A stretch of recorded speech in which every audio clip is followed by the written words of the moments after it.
Hello. അപ്പം ഞാനിത് എങ്ങോട്ടാണ് പോകണമെന്നറിയോ? എനിക്ക് വേണ്ടപ്പെട്ട ഒരാളെ കാണാൻ പോകണതാട്ടാ. വേണ്ടപ്പെട്ട ആളെന്ന് പറഞ്ഞാൽ ഞാനിപ്പോൾ ഒരു സന്തോഷം വരികയാണെങ്കിൽ ഇയാളെ കാണാൻ പോകും. ഇനിയല്ല സങ്കടം വന്നാൽ ഇയാളെ കാണാൻ പോകും. ഇനി അങ്ങനെ ഒന്നുമില്ലെങ്കിലും ഞാൻ ഇയാളെ കാണാൻ പോകും കേട്ടോ.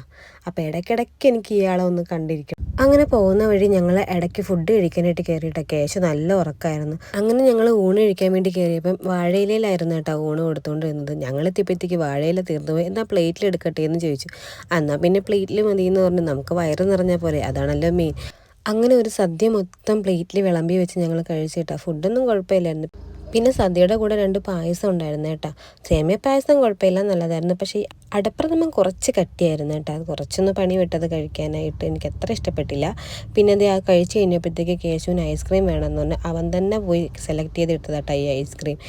ചോക്ലേറ്റ് ഐസ്ക്രീം ആണെന്ന് വിചാരിച്ച് അവൻ വേറെ ഏതോ ഒരു ഐസ്ക്രീം എടുത്തിട്ട് അതിൽ ചോക്ലേറ്റ് ഇല്ല എന്നും പറഞ്ഞാൽ കടക്കാരനെയും വഴക്ക് പറഞ്ഞിട്ട് കഴിച്ചുകൊണ്ടിരിക്കുക കേട്ടോ. അവൻ മൊത്തം കഴിച്ചില്ല, കുറച്ച് കഴിഞ്ഞപ്പോഴത്തേക്ക് എനിക്കെന്ന്. പിന്നെ ഞാനായിരുന്നു അത് ഫുള്ള് കംപ്ലീറ്റ് ചെയ്തത്. പിന്നെ പോകുന്ന വഴി അർജുൻ്റെ കയ്യിലൊരു പൊടി വീണ്. വണ്ടി ഞാൻ ഓടിക്കാമെന്ന് പറഞ്ഞതാണ്, പക്ഷേ അർജുൻ്റെ സമ്മതിച്ചില്ല. അങ്ങനെ മെഡിക്കൽ സ്റ്റോറിൽ ഇറങ്ങി ഒരു ഇളനീർ കുഴമ്പ് വാങ്ങി അർജുൻ്റെ കണ്ണിലൊഴിച്ചു കേട്ടോ. കുറച്ച് നേരം ഒന്ന് റെസ്റ്റ് ചെയ്തിട്ട് പാവ അർജുൻ്റെ തന്നെ വീണ്ടും വണ്ടി ഓടിച്ച്. എന്നെ അത്ര വിശ്വാസം ഇല്ലാത്തിട്ടൊന്നും അല്ല. അർജുൻ്റെ പറഞ്ഞ് വേണ്ട ഞാൻ തന്നെ ഓടിച്ചോളാം എന്ന് പറഞ്ഞു. അങ്ങനെ നമ്മൾ കാണാൻ പോയ ആളെ സ്ഥലം എത്തിയിട്ടാണ്. ഇപ്പം എല്ലാവർക്കും മനസ്സിലായാലും ഇത് എവിടെയാണെന്ന്. ഗുരുവായൂർ. ഞാനൊരു വലിയ ഗുരുവായൂരപ്പൻ ഭക്തിയാണ്.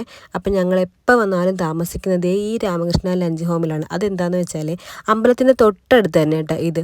എപ്പോൾ ഗുരുവായൂർ പോയാലും ഞാനും അർജുനും കേശും വൈകുന്നേരം ഒന്നിച്ച് പോയി തൊഴുമെങ്കിലും പിറ്റേ ദിവസം രാവിലെ അർജുനും കേശുവും കാണൂല കേട്ടോ. ഞാൻ ഒറ്റയ്ക്കായിരിക്കും പോണത് ഭഗവാനെ കാണാനായിട്ട്.